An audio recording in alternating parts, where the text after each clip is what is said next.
Hello dear student, how are you. हम लोग class 12th macro economics के लिए जो हम लोग चैप्टर स्टार्ट किए हैं वन शॉट, उसमें हम लोगों का मैक्रो इकोनॉमिक्स का जो पहला यूनिट है, उस पहला यूनिट का आज हम लोगों का चैप्टर नंबर 3 करने वाले हैं। क्योंकि मैंने आपको बताया था कि जो पहला यूनिट है नेशनल इनकम, एग्री नेशनल इनकम, उसमें हम लोगों को 4 चैप्टर है पढ़ने के लिए। तो उस 4 चैप्टर में से 2 वीडियो ऑलरेडी अपलोड हो चुका था, जिसमें हम लोग मैक्रो इकोनॉमिक्स का इंट्रोडक्शन कर लिए थे, साथ ही साथ हम लोग सर्कुलर फ्लो ऑफ मनी कर लिए थे। और आज हम लोगों का नेशनल इनकम यानी पहला यूनिट का चैप्टर नंबर 3 कर रहे हैं, जिसका नाम है concepts and aggregates of national income. और ये जो चैप्टर है concepts and aggregates of national income, ये बहुत ही ज्यादा इंपॉर्टेंट है, क्योंकि इसके बाद यूनिट नंबर 4 का एक और लास्ट वीडियो आएगा, नेशनल इनकम। तो अगर हम लोगों को नेशनल इनकम क्या होता है, नेशनल इनकम कैसे कैलकुलेट करते हैं, अगर नेशनल इनकम को अच्छा से समझना है, तो उससे पहले हम लोगों को यह जानना जरूरी है कि जब कभी भी हम लोग नेशनल इनकम का बात करते हैं या जब कभी भी नेशनल इनकम कैलकुलेट करते हैं, तो नेशनल इनकम में सिर्फ और सिर्फ नेशनल इनकम नहीं आता है। नेशनल इनकम तो सबसे लास्ट का इनकम है किसी भी देश का। उससे पहले कई सारे और इनकम के कैटेगरी होते हैं, मतलब उससे नीचे कई सारा और इनकम होता है। कई सारे इनकम को कलेक्ट करने के बाद, कई सारे इनकम को जोड़ने के बाद हम लोग नेशनल इनकम बोलते हैं। तो नेशनल इनकम से पहले उसके जो भी एलिमेंट्स हैं, जो भी उसके फैक्टर्स हैं, उन सबको जानना जरूरी है। और इसी टाइप का ये जो नेशनल इनकम का एग्रीगेट्स है, इसी का मतलब होता है कि नेशनल इनकम में और कौन कौन सा इनकम मिल के नेशनल इनकम को बनाता है। और टोटल ऐसा 12 गो ऐसा टोटल फैक्टर्स होता है। टोटल 12 फैक्टर्स बोल लो या टोटल 12 एलिमेंट्स बोल लो या टोटल 12 ऐसे एग्रीगेट्स होता है नेशनल इनकम का। तो हम लोग यही पढ़ेंगे कि वो 12 गो एग्रीगेट्स क्या क्या होता है, किसी भी कंट्री में या हमारे कंट्री में कौन कौन टाइप का इनकम्स को बांटा गया है, और सबको जोड़ने के बाद लास्ट में कलेक्टिवली हम लोग नेशनल इनकम उसको बोल देते हैं। इसके बाद नेक्स्ट चैप्टर में हम लोग नेशनल इनकम को कैलकुलेट करने का जो मेथड्स होता है, 3 मेथड्स, उस मेथड्स को बारे में हम लोग आगे पढ़ेंगे इसके नेक्स्ट वीडियो में, और ये यूनिट हम लोग का हो जाएगा खत्म।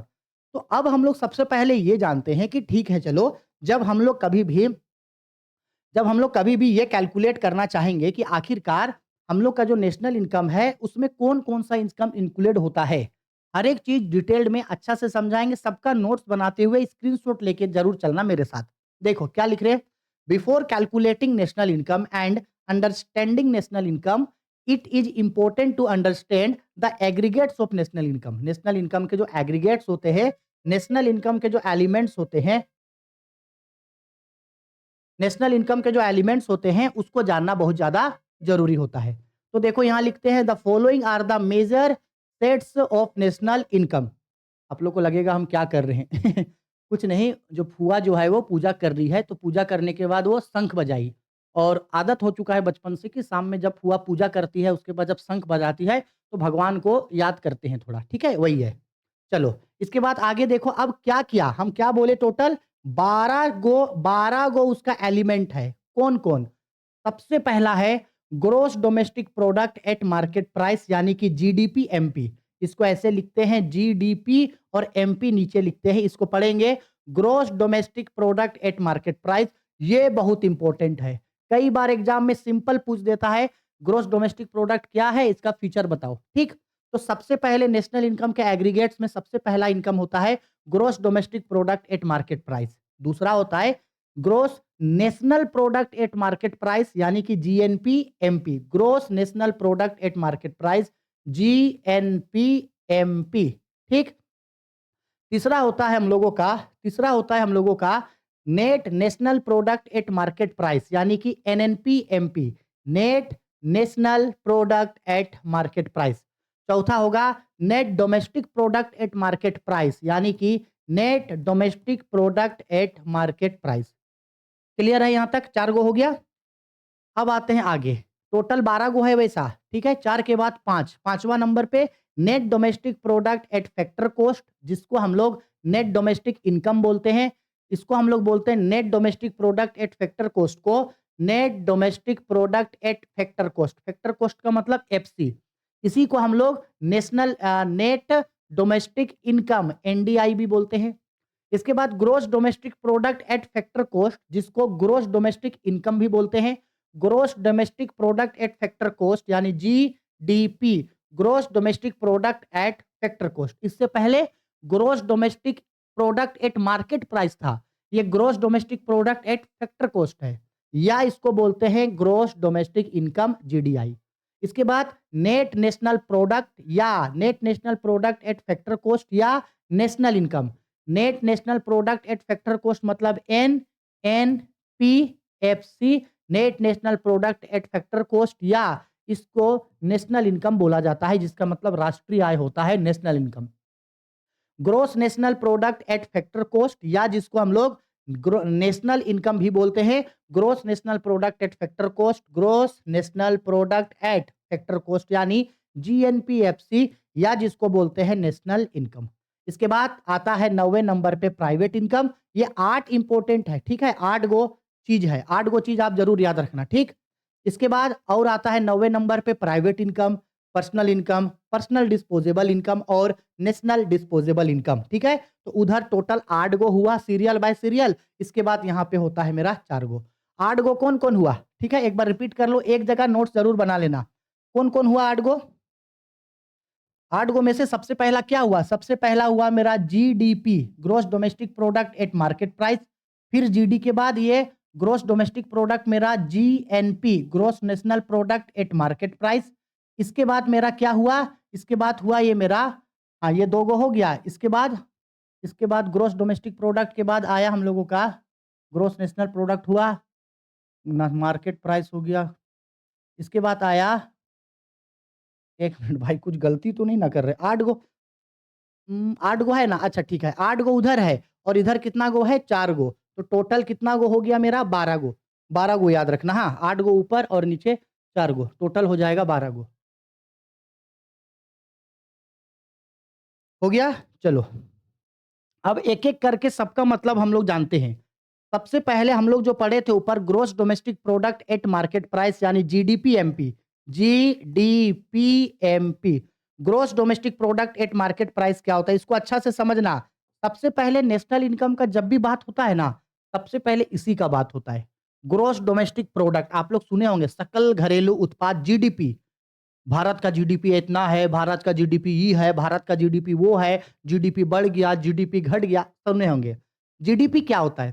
सिंपल सा बात है, किसी भी देश के अंदर एक साल में जितने भी गुड्स एंड सर्विसेज का प्रोडक्शन हुआ है, फाइनल गुड्स एंड सर्विसेज का प्रोडक्शन हुआ है, उसका जो मार्केट प्राइस होता है, उसी को हम लोग बोलते हैं gross domestic product at market price. यानी सिंपल बात है, अगर ये हमारा इंडिया है, इंडिया में एक साल के दौरान जितना भी गुड्स एंड सर्विसेज का प्रोडक्शन हुआ है, वो जितने भी फाइनल गुड्स है, जितने भी फाइनल गुड्स एंड सर्विसेज का प्रोडक्शन हुआ है, उसका मार्केट वैल्यू को जोड़ देंगे तो मेरा जीडीपी निकल जाएगा। क्या बोल रहे हैं हम? GDPMP, gross domestic product at market price. अगर ये हम लोगों का इंडिया है, क्या है? इंडिया। और इस इंडिया के अंदर एक साल में इंडिया के अंदर जितने भी फाइनल गुड्स एंड सर्विसेज का प्रोडक्शन हुआ है, याद रखना फाइनल गुड्स होना चाहिए, इंटरमीडिएटरी गुड्स नहीं होना चाहिए, ठीक है। फाइनल गुड्स एंड सर्विसेज का प्रोडक्शन हुआ तो फाइनल गुड्स एंड सर्विसेज का जो मार्केट वैल्यू होगा, यानी बाजार में जो उसका दाम होगा, मार्केट में जो उसका वैल्यू होगा, उस पैसे को जोड़ देंगे तो मेरा gross domestic product at market price निकल जाएगा, ठीक। Gross domestic product at market price यानी GDPMP is the sum total of the market value of all final goods and services produced within a country's territory during an accounting year. It is also include depreciation। और याद रखना gross domestic product में depreciation include रहता है। क्या include रहता है? Depreciation. आप बोलोगे क्यों सर, जीडीपी में डेप्रिसिएशन क्यों इंक्लूड रहता है? तो याद रखना कभी भी अगर ग्रोस का बात होगा ना, तो समझ जाना कि ग्रोस में हमेशा डेप्रिसिएशन जुड़ा हुआ है। और अगर ग्रोस में कभी भी अगर डेप्रिसिएशन को लेस कर देंगे तो हमेशा वो मेरा नेट में बदल जाएगा।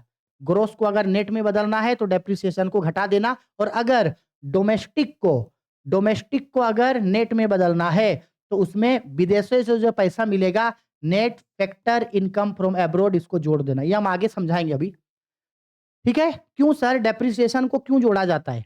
डेप्रिसिएशन को ना इसलिए जोड़ा जाता है क्योंकि देखो गुड्स एंड सर्विसेज का फाइनल गुड्स एंड सर्विसेज का अमाउंट तो आप ले रहे हो, लेकिन उस गुड्स एंड सर्विसेज के प्रोडक्शन होने में डेप्रिसिएशन भी तो कटा है, जो मशीन यूज हुआ वो मशीन का भी तो खर्चा है, तो उस मशीन का भी खर्चा को जोड़ देना, ठीक? इसीलिए डेप्रिसिएशन को जोड़ा जाता है। अब देखो इसका कैरेक्टर स्टैटिस्टिक्स, क्योंकि कई बार डायरेक्ट क्वेश्चन निकाल के पूछ देता है इसका। अब देखो क्या फीचर्स है इसका कैरेक्टर स्टैटिस्टिक्स। पहला, it covers only goods and services produced with in the domestic boundary of a country. एक कंट्री का जो बाउंड्री है, जैसे भारत का जो सीमा है, तो इंडिया के अंदर होना चाहिए, ठीक? आगे, इट ऑल्सो इंक्लूड डेप्रिसिएशन, इसमें डेप्रिसिएशन जुड़ा हुआ रहता है। It calculates only the value of final goods and services, याद रखना फाइनल गुड्स एंड सर्विसेज को इंक्लूड करता है। The value of intermediary goods is not included. अब फाइनल गुड और इंटरमीडिएटरी गुड्स क्या है समझना। देखो, फाइनल गुड्स का मतलब हम इससे पहले के क्लास में भी आप लोग को फाइनल गुड्स इंटरमीडिएटरी गुड्स समझाए थे, उस समय लेसन नंबर इससे ठीक पहले का चैप्टर में, और हम बोले थे कि नेशनल इनकम के कैलकुलेशन में इसको करना जरूरी है। मैक्रो इकोनॉमिक्स का इस यूनिट का जो पहला चैप्टर पढ़ाए थे उसमें हम उसको डिटेल में पढ़ाए थे, लेकिन फिर भी समझा दे रहे हैं। फाइनल गुड्स का मतलब और इंटरमीडिएटरी गुड्स में क्या फर्क है। देखो, अगर हम मार्केट गए या हम किसान हैं, हम आलू उगाएं और आलू उगाने के बाद आलू को हम बेच दिए या आलू का हम कंजम्पशन कर दिए, आलू का बेच दिए, आलू को जाके बेच दिए और सामने वाला आलू को लेकर के मतलब उसका यूज कर लिया, तो ये जो आलू यानी कि ये जो आलू का उत्पादन जो हुआ है मेरा, ये कहलाएगा फाइनल गुड्स। लेकिन दूसरी ओर हम कहीं से आलू खरीद के लाए, लेकिन उस आलू को अब हम बेचे नहीं। देखो, हम आलू खरीद के लाए लेकिन उस आलू को हम अब बेच नहीं रहे हैं, उस आलू को फैक्ट्री ले गए। कहाँ ले गए? फैक्ट्री। और फैक्ट्री में ले करके उस आलू से हम चिप्स बना लिए। उस आलू से हम क्या बना लिए? चिप्स बना लिए। आलू यूज नहीं किए, आलू को खाए नहीं, उसको कुछ नहीं किए, आलू से चिप्स बना लिए। तो ये जो मेरा आलू है, ये आलू मेरा अब फाइनल गुड्स नहीं कहलाएगा, ये आलू मेरा इंटरमीडिएट गुड्स कहलाएगा। क्या कहलाएगा? आलू मेरा अभी इंटरमीडिएट गुड्स कहलाएगा। और आलू से ये जो चिप्स आया है, इस चिप्स को हम लोग बोलेंगे फाइनल गुड्स। अगर हम लोग ग्रॉस डोमेस्टिक प्रोडक्ट निकाल रहे हैं तो हम लोग इस चिप्स का प्राइस को जोड़ेंगे, ना कि इस आलू का प्राइस को। अगर मान लो आलू का प्राइस को यहां जोड़ लिए और यहां पे चिप्स का भी प्राइस में आलू का प्राइस को जोड़े, तो ये दो बार काउंट हुआ। एक बार यहां पे काउंट हुआ था और एक बार यहां पे काउंट हो गया, यानी एक ही प्रोडक्ट का अमाउंट हम लोग दो बार कैलकुलेट किए। तो ऐसे में हमारे देश का जो जीडीपी होगा वो जीडीपी बढ़ जाएगा। इसी को बोला जाता है डबल काउंटिंग, दोहरी गणना, क्योंकि एक ही प्रोडक्ट का अमाउंट आप दो बार जोड़े हैं। इसीलिए बोला जाता है कि इंटरमीडिएट गुड्स को कभी भी मत जोड़ना, हमेशा जो फाइनल गुड्स होगा हमेशा उसके प्राइस को जोड़ा जाता है। ठीक?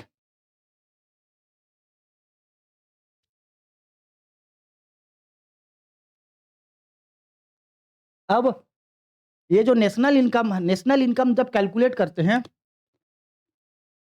आज थोड़ा शाम में वीडियो रिकॉर्डिंग कर रहे हैं और ऐसे टाइम में वीडियो रिकॉर्डिंग कर रहे हैं जब घर में पूजा होता है, इसलिए थोड़ा सा क्लास डिस्टर्ब हो रहा है। अब देखो हम क्या बोल रहे थे, जब नेशनल इनकम कैलकुलेट करते हैं तो ऐसे कई बार हो सकता है कि एक ही गुड्स के प्राइस को दो बार जोड़ देते हैं, जिसको बोला जाता है डबल काउंटिंग। और नेशनल इनकम कैलकुलेट करते समय यही डबल काउंटिंग को हटाया जाता है। तो इसके बाद जब हम लोग नेशनल इनकम का चैप्टर पढ़ेंगे, लास्ट चैप्टर, उसमें हम बताएंगे कि ये डबल काउंटिंग को किस तरीके से टर्मिनेट किया जाता है। ठीक?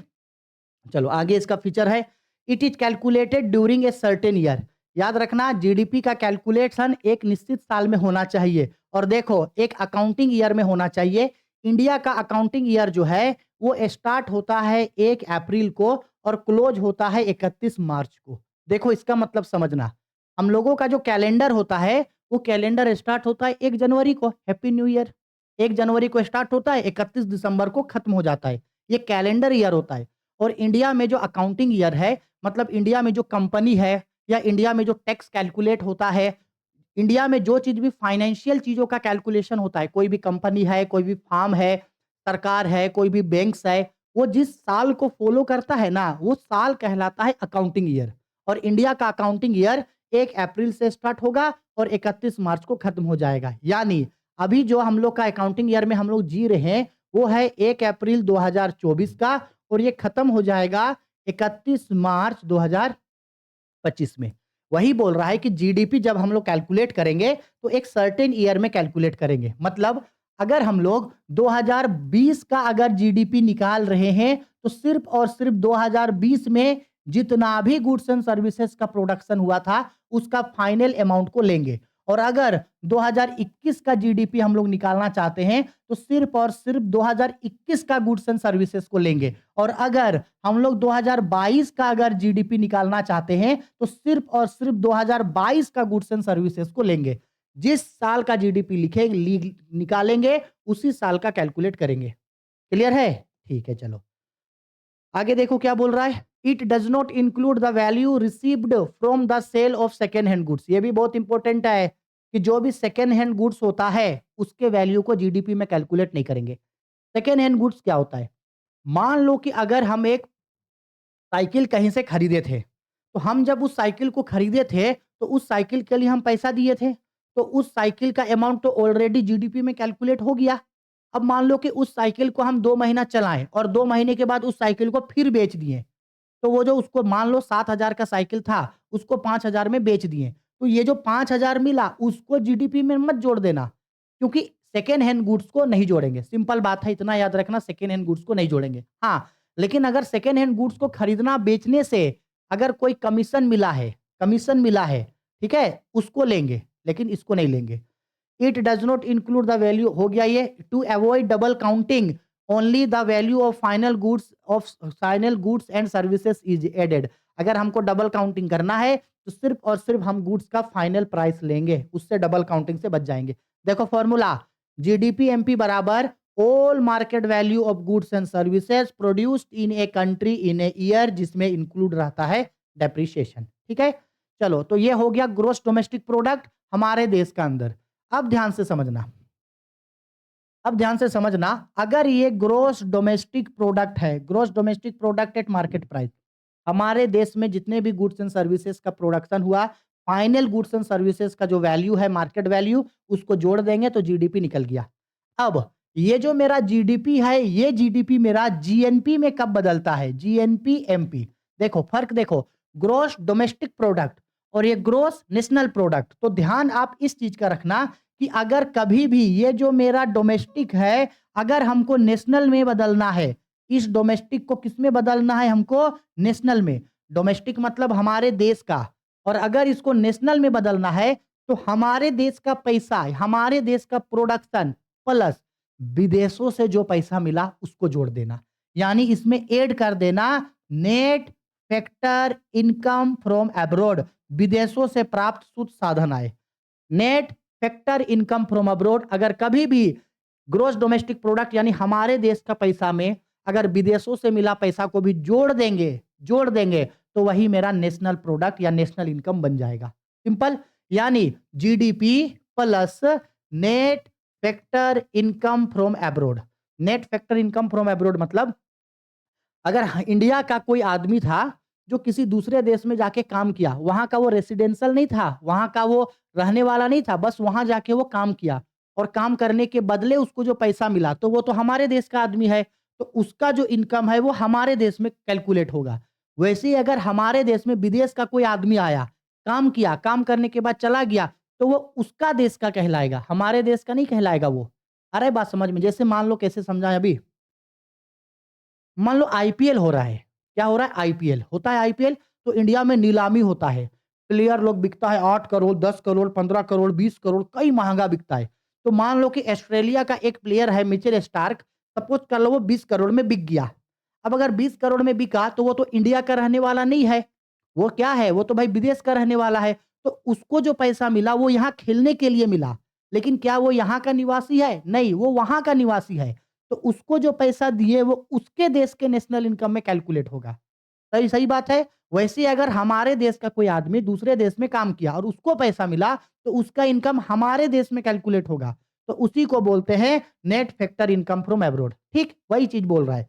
Gross national product at market price यानी GNP is the sum total of the market value of all goods and services produce in a country during a year, यानी GDP MP plus net factor income received from abroad. और जो विदेशों से पैसा मिला है उसको भी जब हम जोड़ देंगे तो निकल करके आ जाएगा मेरा जीएनपी एमपी।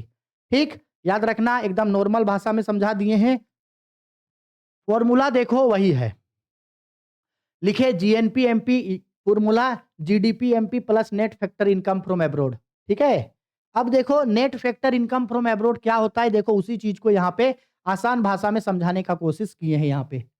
ठीक है, आसान भाषा में समझाने का कोशिश किए हैं। GDP net factor income from abroad NFIA क्या होता है, तो सिंपल बात है भाई कि विदेशों से हम लोगों को जो पैसा मिला है यहाँ के लोगों को, चाहे इनकम के रूप में, रेंट के रूप में, वेजेस के रूप में, इंटरेस्ट के रूप में, डिविडेंड के रूप में, वो सब, या जो हमारे देश का लोग बाहर के देश को दिया है। और एक चीज याद रखना, ये जो net factor income from abroad है, net factor income from abroad, ये पॉजिटिव भी हो सकता है और ये नेगेटिव भी हो सकता है। पॉजिटिव और नेगेटिव दोनों होगा। अगर net factor income from abroad अगर ये पॉजिटिव है, क्या है, पॉजिटिव है, तो इसका मतलब साफ है कि जो हमारे देश का नेशनल इनकम है वो हमारे देश का ग्रोस इनकम से ज्यादा होगा, यानी national product gross domestic product से ज्यादा है। और अगर ये नेगेटिव होगा तो उल्टा होगा, तब हमारा ग्रोस डोमेस्टिक प्रोडक्ट ज्यादा होगा जबकि ग्रोस नेशनल प्रोडक्ट कम होगा। ठीक है, आया मेरा बात समझ में? ठीक, चलो, दो गो हो गया। अब तीसरा नंबर में नेट नेशनल प्रोडक्ट। अब net national product at market price GNP क्या होता है, तो देखो अगर कभी भी किसी भी चीज का नेट निकालना है, नेट नेशनल प्रोडक्ट का मतलब समझ लो ऊपर अभी जो हम लोग gross national product at market price निकाले, gross national product at market price निकाले। ठीक, जब इस ग्रोस नेशनल प्रोडक्ट में हम लोग कभी भी डेप्रिसिएशन को घटा देंगे, किसको घटा देंगे, डेप्रिसिएशन को घटा देंगे, तो ये मेरा निकल करके आ जाएगा नेट नेशनल प्रोडक्ट। सिंपल बात है, अगर ग्रोस में डेप्रिसिएशन को घटा देंगे तो नेशनल निकल के आ जाएगा। क्लियर बात है, इसको समझ लेना। देखो वही चीज बोल रहा है, when depreciation is subtracted from the gross national product यानी GNP, it gives a net product, net national product यानी NNP at market price. It is also called pure national product. Pure इसलिए क्योंकि डेप्रिसिएशन को घटा दिए। देखो वही same formula लिखे, market value of final goods and services produce in a year plus net factor from abroad. इन यहां से यहां तक ये मेरा क्या है, ये मेरा है जीडीपी। देखो ये मेरा क्या है, जीडीपी एमपी है। इसके बाद प्लस क्या है, विदेशों से प्राप्त आय यानी कि net factor income from abroad. तो इन दोनों को जब जोड़ दिए तो जोड़ के ये क्या बन गया, ये मेरा बन गया जोड़ करके gross national product at market price. अब जब इस ग्रोस नेशनल प्रोडक्ट में ये जो निकल गया, जब इसमें से डेप्रिसिएशन को घटा देंगे तो यही मेरा बन जाएगा net national product at market price. आया समझ में? ठीक है, वही फॉर्मूला यहां पे लिखे हैं। अब net domestic product at market price क्या होगा, अब देखो नीचे आ गए, अब बात कर रहा है नेट डोमेस्टिक का।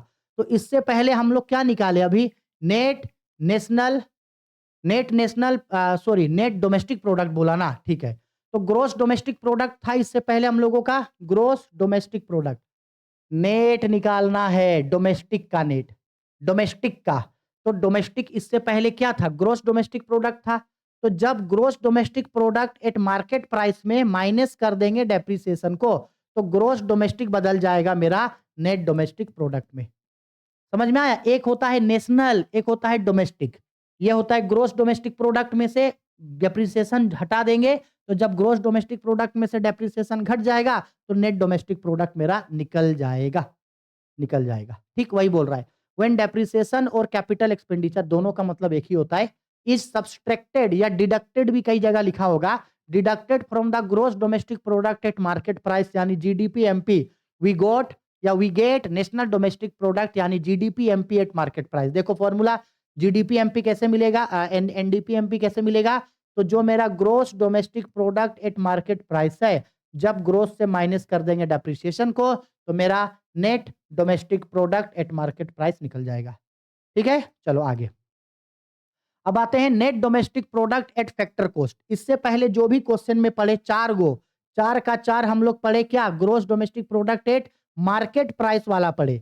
अब हम लोग पढ़ते हैं फैक्टर प्राइस, एफपी। देखो gross domestic product at factor cost, FC. अब हम लोग एफसी वाला पढ़ेंगे चार गो, चार गो एमपी वाला पढ़े और चार गो अब पढ़ेंगे एफसी वाला। अच्छा, मार्केट प्राइस और फैक्टर कॉस्ट में क्या फर्क होता है? मार्केट प्राइस का मतलब होता है उस सामान का बाजार में कितना दाम है। फैक्टर कॉस्ट का मतलब है कि कहीं पे काम किए, हम कहीं पे काम किए, कोई इंडिविजुअल या कोई डोमेस्टिक फार्म या कोई डोमेस्टिक पर्सन कहीं पे काम किया और काम के बदले, क्योंकि काम किया है तो वो मीन्स ऑफ प्रोडक्शन दिया है, काम किया है ना, तो काम के बदले उसको जो पैसा मिलता है वही कहलाता है फैक्टर कॉस्ट। क्लियर है? अब काम के बदले जो पैसा मिलेगा वो या तो सैलरी के रूप में मिलेगा, हम अगर कहीं काम करेंगे तो हमको या तो कोई सैलरी देगा या हमको कोई कमीशन देगा या हमको कोई रेंट देगा, हमको कोई इंटरेस्ट देगा या हमको कोई डिविडेंड देगा या बिजनेस चला के हमको प्रॉफिट होगा। यहीं से ना पैसा कमा सकते हैं। अगर किसी को मार करके, लूट के, चोरी करके ले लिए तो वो तो इल्लीगल एक्टिविटी है, इल्लीगल का नहीं, लीगल का बात कर रहे। तो हमको या तो सैलरी से पैसा मिलेगा, रेंट से पैसा मिलेगा, रेमुरेशन से पैसा मिलेगा, कमीशन से पैसा मिलेगा, इंटरेस्ट से पैसा मिलेगा, या नहीं तो फिर हमको किसी चीज का प्रॉफिट हुआ है, बिजनेस चलाए हैं, प्रॉफिट हुआ है। यही ना इनकम का सोर्स है मेरा, इससे ज्यादा तो नहीं है। तो अगर हम कहीं काम किए और काम के बदले जो हमको पैसा मिलता है वही कहलाता है फैक्टर कॉस्ट मिला। अब देखो, net domestic product at factor cost, ये क्या होता है? देखो, फिर बात कर दिया नेट का। अब हम क्या बताए थे भाई? नेट डोमेस्टिक का अगर बात करेगा तो समझ लेना ग्रोस डोमेस्टिक में से घटा के मिला। नेट डोमेस्टिक का बात किया तो ग्रोस डोमेस्टिक से घटा के मिला, यानी सिंपल है। Net domestic product at factor cost लाने के लिए net domestic product at market price जो है उसमें माइनस कर देंगे इनडायरेक्ट टैक्स और प्लस कर देंगे सब्सिडरी को। ठीक है, तो मेरा निकल करके ये आ जाएगा। ठीक, देखो इसी चीज को अगर अभी को समझना है कि सर इनडायरेक्ट टैक्स को क्यों घटाएं और सर सब्सिडरी को क्यों जोड़े। अब अगर टैक्स के बारे में अगर आपको समझना है ना तो फिक्र मत करो। हम लोग ये जो मैक्रो इकोनॉमिक्स पढ़ रहे हैं उसमें हम लोग आगे जाकर के एक टॉपिक पढ़ेंगे, गवर्नमेंट बजट एक यूनिट है। उस गवर्नमेंट बजट में हम आपको सब चीज समझाएंगे। टैक्स क्या होता है, टैक्स कितना टाइप का होता है, सब्सिडरी क्या होता है, कितना टाइप का। अभी बस आप फॉर्मूला मेरे लिए इसको याद कर लो, ठीक है? नहीं तो इसके ऊपर पूरा आज का वीडियो इसी में खत्म हो जाएगा। ठीक है, ये बताए हैं कि भाई क्यों जोड़ा जाता है। हाँ, इतना समझ लो कि भाई इनडायरेक्ट टैक्स को क्यों घटाएं। इनडायरेक्ट टैक्स को इसलिए घटाए हैं क्योंकि वो टैक्स पहले दिया जा चुका है। सब्सिडी को इसलिए जोड़े हैं क्योंकि गवर्नमेंट कुछ छूट देता है, कुछ बेनिफिट देता है सेलर को, प्रोड्यूसर को, ताकि वो चीजों को थोड़ा सस्ते दाम पे बेचे या उस सामान का दाम वो कम रखे, इसीलिए। अब आते हैं gross domestic product at factor cost, यानी कि gross domestic product at factor income, यानी कि जीडीपी। अब देखो, ग्रोस डोमेस्टिक का बात किया और फैक्टर कॉस्ट है। फैक्टर कॉस्ट है मतलब कि इनकम है, और ग्रोस डोमेस्टिक बोल रहा है मतलब हमारे देश का अंदर। मतलब सिंपल है कि हमारे देश के अंदर जितने भी लोग हैं, हम लोग, आप लोग, हम सभी लोग, हमारे देश के अंदर हम लोग जितने भी लोग हैं, हम लोग एक साल के अंदर हमारे देश के अंदर में हम लोग जो पैसा कमाए हैं, हमारे देश के अंदर के लोगों का जो पैसा है उन सबको जोड़ देंगे तो gross domestic product at factor cost निकल जाएगा। और चूंकि ये हमारे देश के अंदर का इनकम है इसलिए इसको ग्रोस डोमेस्टिक इनकम बोलेंगे, क्योंकि ये हमारे देश के अंदर का इनकम है। ठीक है, उसी चीज को यहाँ पे लिखे हैं। ठीक, देखो फॉर्मूला सेम वही चीज है, सेम वही चीज है। देखो, gross domestic product at factor cost कैसे निकलेगा, और इसमें बताए थे ना ग्रोस में क्या होता है, डेप्रिसिएशन भी ऐड रहता है। तो जब जब हम लोग जब हम लोग ये net domestic product at factor cost में डेप्रिसिएशन को जोड़ देंगे तो ग्रोस डोमेस्टिक निकल जाएगा। अच्छा, इसी फॉर्मूला से अगर हम लोग चलो फॉर्मूला निकालना चाहें net domestic product at factor cost तो कैसे निकलेगा? Net domestic product at factor cost को यहाँ रखें, रखे ना।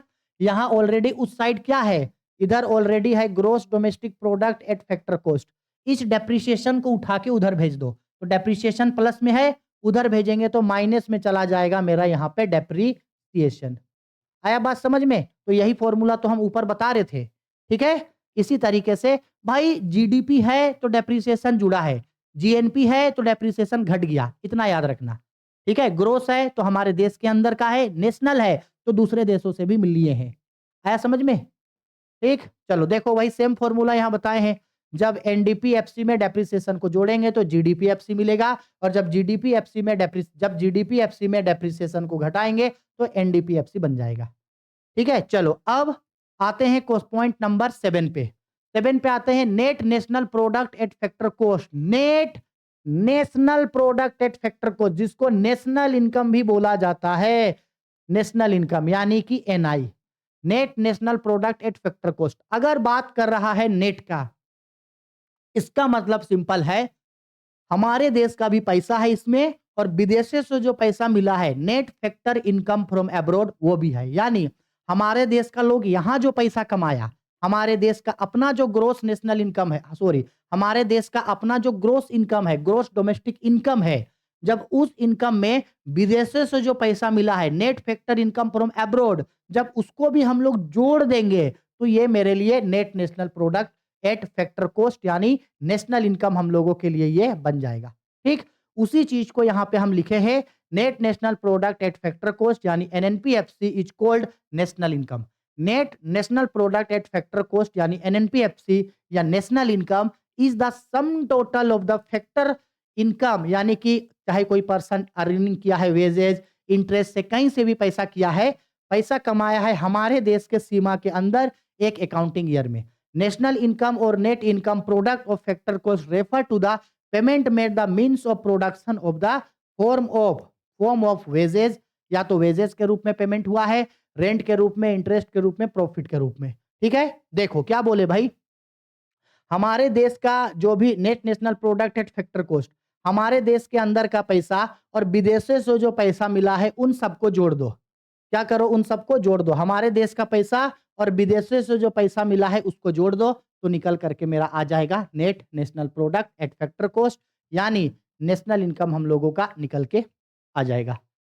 आया बात समझ में कि नहीं आया? ठीक है, चलो हो गया। अब एक लास्ट, 8 कैटेगरी था, उसका एक लास्ट आ गया, gross national product at factor cost या ग्रोस नेशनल इनकम बोलते हैं। अब देखो, बात अगर ग्रोस का कर रहा है तो सिंपल बात है, जो नेट नेशनल प्रोडक्ट था, net national product at factor cost, जब इसमें से हम लोग क्या घटा देंगे, इसमें से हम लोग घटा देंगे डेप्रिसिएशन को। ठीक है, एक मिनट रुको रुको, डेप्रिसिएशन को घटाने से तो ये तो नेट बनता है ना, ये बात कर रहा है ग्रोस का। ग्रोस नेशनल का मतलब होता है कि जो नेट नेशनल प्रोडक्ट है उसमें अगर विदेशों से प्राप्त आय को हटा देंगे, ठीक है, तो वो मेरे लिए बन जाएगा ग्रोस नेशनल प्रोडक्ट। ठीक है, तो ये देखो ग्रोस नेशनल प्रोडक्ट को यहाँ पे बताए हैं, gross national product GDP FC plus विदेशों, हाँ ठीक है, चलो आ गया समझ में, 8 गो हो गया। ठीक, अब देखो एक most important question, right the major differences between gross domestic product and gross national product, यानी बहुत इंपॉर्टेंट क्वेश्चन है, इसको क्या बोला गया है, ग्रोस डोमेस्टिक प्रोडक्ट और gross national product. Gross national product को कई, ग्रोस नेशनल प्रोडक्ट का ही दूसरा नाम क्या है, नेशनल इनकम। ठीक, तो कई बार आपको ऐसे भी पूछेगा, ये ग्रोस इनकम और नेशनल इनकम में क्या डिफरेंस होता है, ग्रोस इनकम और नेशनल इनकम में, मोस्ट इंपोर्टेंट क्वेश्चन है, एग्जाम में कई बार पूछा है, पूछा जा सकता है। देखो ये है इन तीनों में डिफरेंस, ये दोनों में डिफरेंस, ग्रोस डोमेस्टिक प्रोडक्ट यानी कि जीडीपी, ग्रोस नेशनल प्रोडक्ट यानी कि जीएनपी, इन दोनों में क्या डिफरेंस है यहाँ पे लिख दिए बेस। देखो ग्रोस डोमेस्टिक प्रोडक्ट मतलब क्या बोल बताए थे, हमारे देश के अंदर एक साल में जितने भी गुड्स एंड सर्विसेज का प्रोडक्शन हुआ है, वो फाइनल गुड्स का जो प्राइस होता है, फाइनल गुड्स का जो प्राइस होता है, वो हम लोगों का कहलाता है आपका ग्रोस डोमेस्टिक प्रोडक्ट। ठीक, ग्रोस नेशनल प्रोडक्ट का मतलब जब हम लोग ग्रोस डोमेस्टिक प्रोडक्ट में net factor income from abroad, वो जो विदेशों से पैसा मिला है जब उसको भी जोड़ देंगे, विदेशों से जो पैसा मिला है उसको भी जोड़ देंगे, तो जोड़ करके मेरा ये ग्रोस नेशनल प्रोडक्ट बन जाएगा, ग्रोस नेशनल प्रोडक्ट बन जाएगा। ठीक, एक मिनट, ग्रोस नेशनल प्रोडक्ट,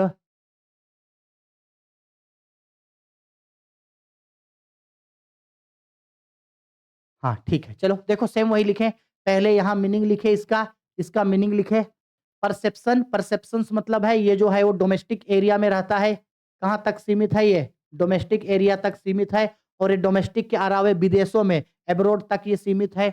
इसके बाद ये चूंकि देश के अंदर है इसलिए इसका एरिया लिमिटेड है, लिमिटेड है मतलब नैरो है, और ये विदेशों का भी पैसा को जोड़ता है, इसलिए इसका एरो वाइडर है। क्या है, इसका एरो वाइडर है, यानी इसका इसका जो स्कोप है वो बिग है। और ये formula GDP is equal to GNP minus net factor income from abroad.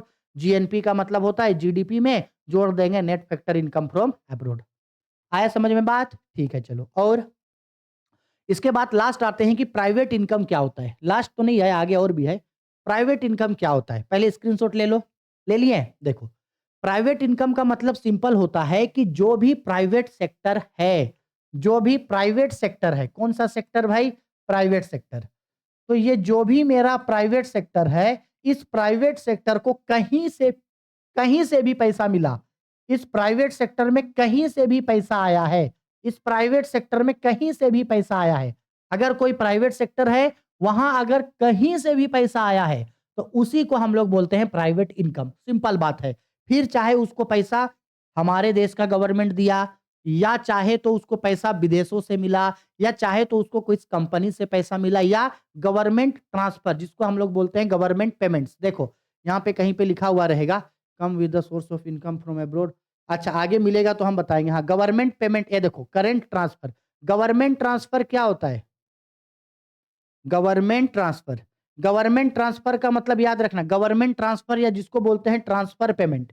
Transfer payment का मतलब होता है कि सरकार मान लो पेंशन देता है ना, पेंशन पेंशन सरकार जो पैसा दिया, जैसे कि वृद्धा पेंशन दे दिया, इसके बाद आपका विधवा पेंशन दे दिया, स्कॉलरशिप दे दिया, छात्रवृत्ति दे दिया, कोई पेंशन बांट दिया, तो सरकार की तरफ से जो पेंशन वगैरह मिलता है ना, उसी को हम लोग बोलते हैं ट्रांसफर पेमेंट। ठीक, तो प्राइवेट सेक्टर को जहां से भी पैसा मिला वो सब आएगा।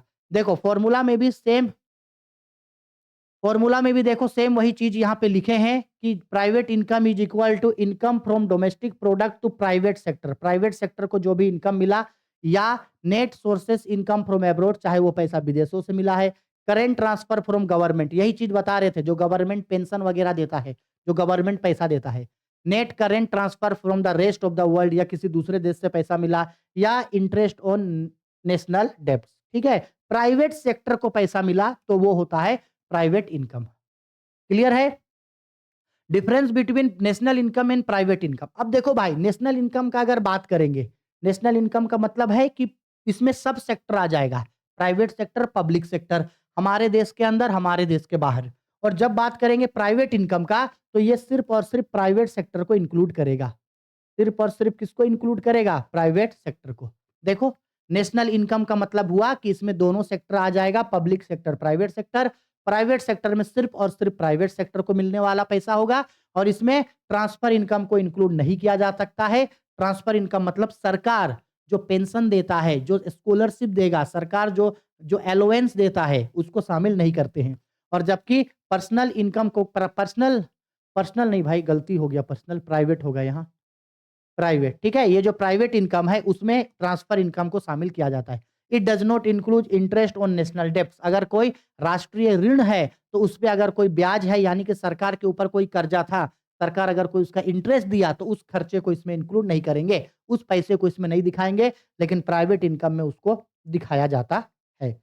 इसका एरिया लिमिटेड होता है, इसका एरिया स्कोप होता है। एक और ऐड करना है तो कर लेना। नेशनल इनकम का एरिया वाइडर होता है, इसका एरिया नैरो होता है।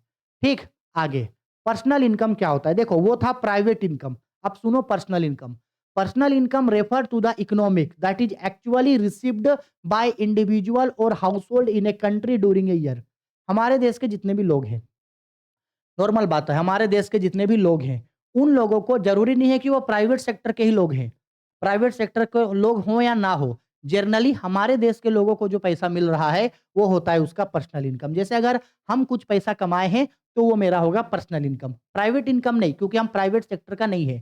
ठीक है, तो ये मेरा कहलाएगा पर्सनल इनकम। ठीक है, उसी को बोल रहा है पर्सनल इनकम में। जैसे कि, और याद रखना एक चीज और, कि ये जो मेरा पर्सनल इनकम होता है ना, ये पर्सनल इनकम, ये हमेशा मेरा नेशनल इनकम से छोटा होगा। हमेशा पर्सनल इनकम मेरा नेशनल इनकम से हमेशा छोटा होता है, याद रखना। और छोटा होगा भी ना, नेशनल इनकम मतलब पूरे देश का, पर्सनल मतलब मेरा इनकम, सब लोगों का पर्सनल इनकम जोड़ के बाकी नेशनल इनकम में इंक्लूड होता है, इसलिए पर्सनल इनकम हमेशा नेशनल इनकम से कम होगा। ठीक है, इस चीज को याद रखना। What is difference between personal income and what is difference between personal income and, अरे बाप रे क्या लिख दिए, व्हाट, दोनों जगह लिख दिए personal income personal income. What is difference between private income and personal income? What is difference between private income and personal income? What is difference between private income and personal income? Private income मतलब वही private sector को जो पैसा मिला।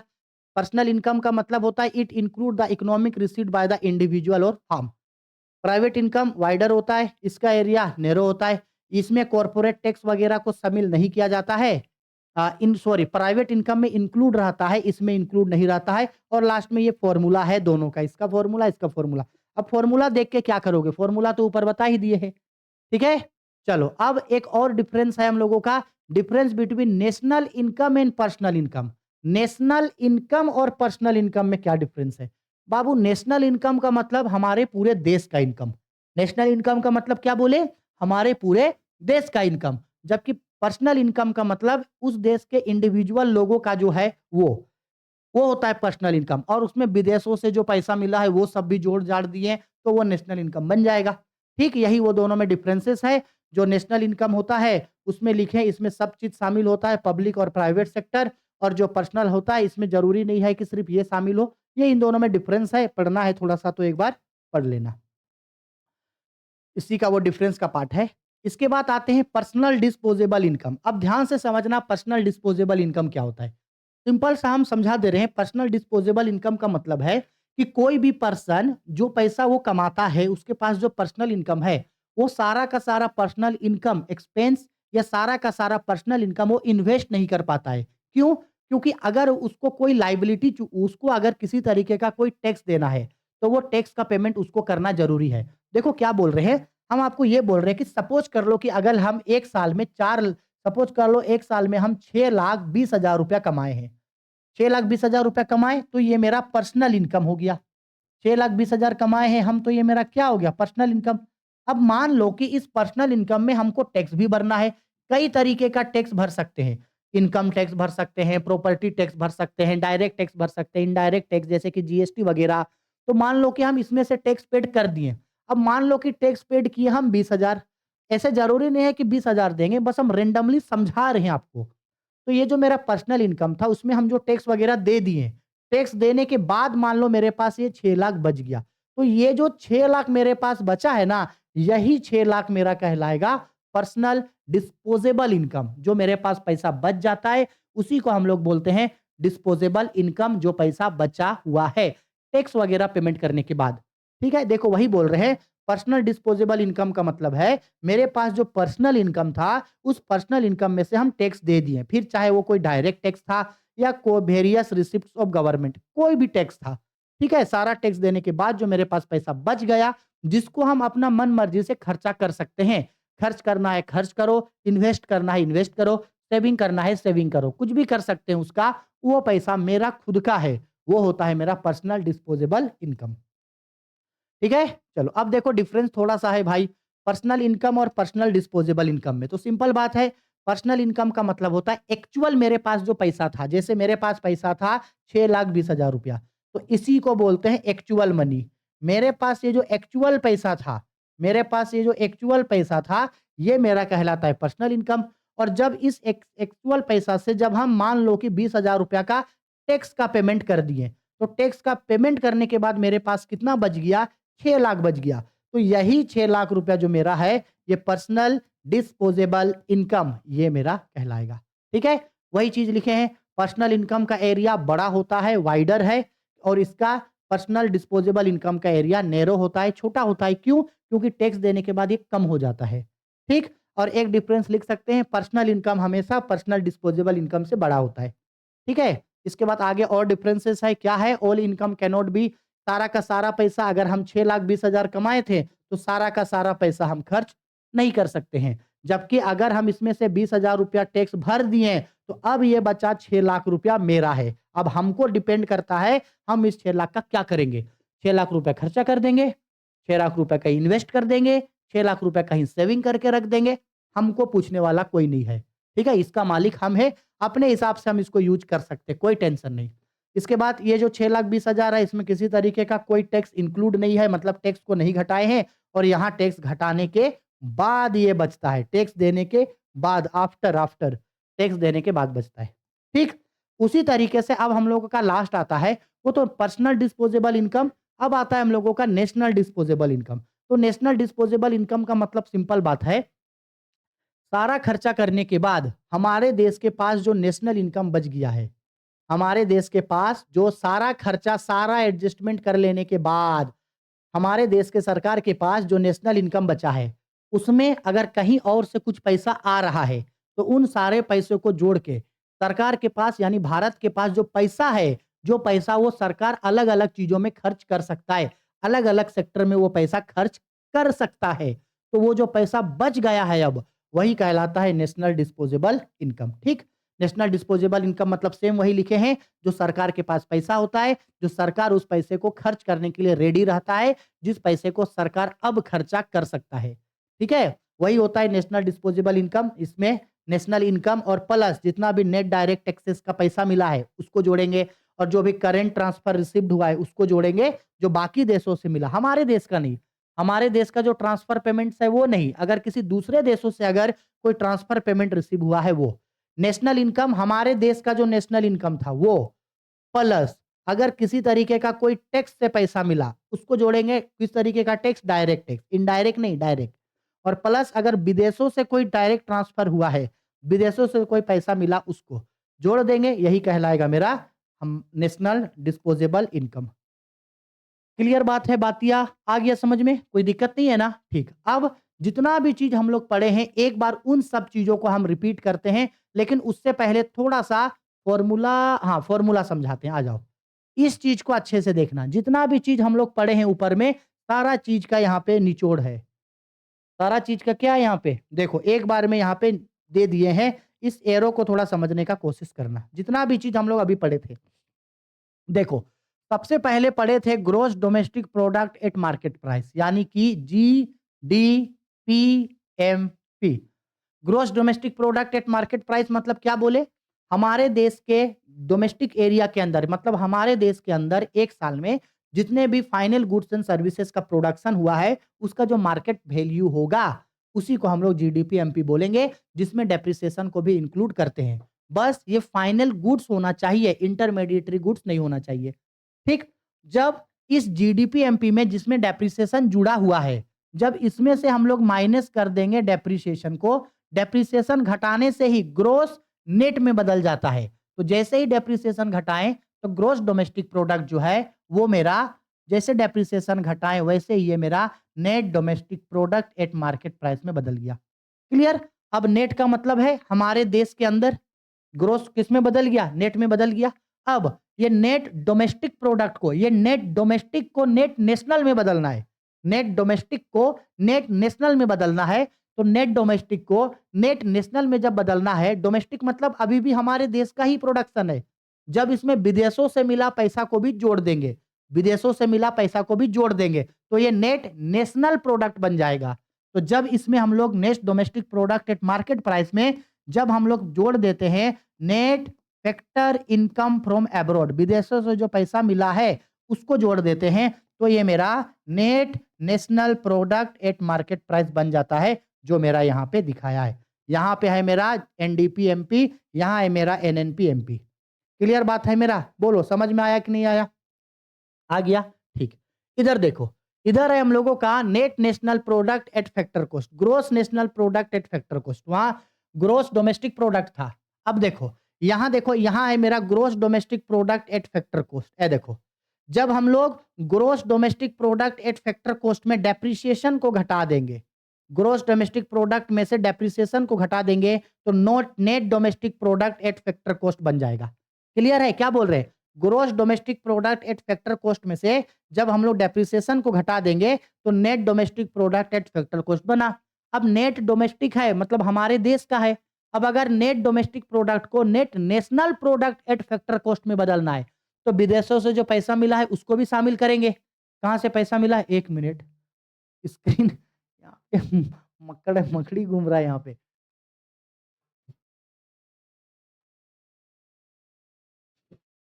Camera के अंदर घूम रहा था। ठीक है, देखो, अब ये तो net domestic product at factor cost है। अब अगर डोमेस्टिक को नेशनल में बदलना है हमको, तो इसमें क्या ऐड कर देंगे? इसमें ऐड कर देंगे net factor income from abroad. तो मेरा निकल करके आ जाएगा मेरा net national product at factor cost. Clear बात है? अब देखो, अगर मेरा ये फिर अगर आ गया इसके बाद यहाँ देखो, ये मेरा जीडीपी था। जीडीपी में जीडीपी जो है नेट डोमेस्टिक प्रोडक्ट में जब net factor income from abroad को घटा देंगे, तो देखो ये मेरा ग्रोस नेशनल प्रोडक्ट में बदल जाएगा। रुको भाई, ग्रोस डोमेस्टिक प्रोडक्ट में प्लस करेंगे ना, ये गलत है। ग्रोस डोमेस्टिक प्रोडक्ट में जब हम लोग प्लस करेंगे net factor income from abroad, तो देखो ये मेरा बदल गया। जितना भी यहाँ पे फॉर्मूला बताए हैं, हर फॉर्मूले को आप एक बार सिर्फ अच्छा से देखना, आपको हर चीज यहाँ पे समझ में आ जाएगा, जो भी चीज हम लोग किए हैं, जो भी चीज हम लोग ऊपर में पढ़े हैं। क्लियर बात है? बहुत इंपॉर्टेंट टॉपिक है ये सब। अच्छा से इसका स्क्रीनशॉट ले लो। आपके बुक में भी ज़रूर ये चीज़ दिया होगा, अगर नहीं दिया है तो टेंशन नहीं लो। इस पूरे पीडीएफ को हम Rahul commerce academy Telegram channel पे दे दे रहे हैं। वहां से जा करके सारे चीज़ों को डाउनलोड कर लेना और हर एक चीज़ को डिटेल में अच्छे तरीके से आप लोग पढ़ लेना। ठीक? तो बस इतना ही हम लोगों को जानना था, concept of concepts and aggregates of national income, कि जब कभी भी नेशनल इनकम कैलकुलेट करना है तो उससे पहले उसका 12 जो एलिमेंट्स होता है, 12 जो फैक्टर होता है, 12 जो एग्रीगेट्स होता है, वो सब हम लोग पढ़ लिए हैं। ठीक है? हर एक चीज का मतलब डिटेल अच्छा से बता लिए। आई होप आपको सब चीज समझ में आ गया। ये सारा चीज को जानना बहुत ज्यादा जरूरी है। अगर आपको लाइफ में आगे कभी कोई पूछे कि ग्रॉस डोमेस्टिक प्रोडक्ट क्या होता है, तो आपको उसका आंसर पता होना चाहिए। अगर पूछे कि भाई जीडीपी क्या होता है, कहीं अगर लिखा हुआ देख लो कि जीडीपी, तो ये नहीं होना चाहिए कि अपन को तो इसका मतलब पता ही नहीं है, अपन को तो मालूम ही नहीं है क्या होता है। ऐसा नहीं होना चाहिए, उसका आंसर पता होना चाहिए। हर चीज के बारे में बता दिए। आई होप आपको वीडियो पसंद आई है। वीडियो पसंद आई है तो लाइक करो, शेयर करो, कमेंट करो। कोई दिक्कत, डाउट, परेशानी है, कोई ऐसा टॉपिक जो हम ठीक से नहीं समझा पाए या कोई ऐसा टॉपिक जो हम गलत बता दिए हैं, तो प्लीज हमको वीडियो के कमेंट बॉक्स पे कमेंट करके बताना। इसके बाद ये जो हम लोग का यूनिट है नेशनल इनकम, उसका एक लास्ट वीडियो आएगा चैप्टर नंबर 4, जहां हम लोग नेशनल इनकम निकालने का जो 3 मेथड होता है, प्रोडक्शन मेथड यानी कि प्रोडक्ट मेथड यानी कि वैल्यू एडेड मेथड, दूसरा हम लोगों का होता है इनकम मेथड और तीसरा एक्सपेंडिचर मेथड। उन तीनों मेथड्स के बारे में सीखेंगे। डबल काउंटिंग क्या होता है और उसको कैसे दूर किया जाता है, ये सब पढ़ेंगे और नेशनल इनकम टॉपिक हम लोगों का खत्म हो जाएगा। ठीक है? चलो, वीडियो पसंद आई है, लाइक करो, शेयर करो, कमेंट करो और ज्यादा से ज्यादा शेयर करो। 50,000 सब्सक्राइबर आपको जल्दी से जल्दी पूरा करवा देना है। ठीक है? चलो, बाय, टेक केयर।